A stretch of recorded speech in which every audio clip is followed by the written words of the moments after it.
சொல்றேன்.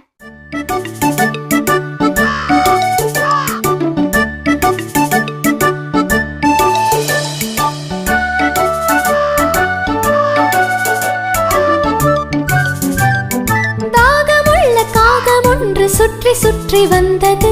குடிக்க தண்ணீர் கிடைக்காமல் மிகவும் கஷ்டப்பட்டது. பிறகு ஒரு ஜாடியை வீட்டின் முன்னே கண்டது. எட்டி எட்டி பார்த்தது, எட்டவில்லை தண்ணீர். என்ன செய்தது? அது என்ன செய்தது?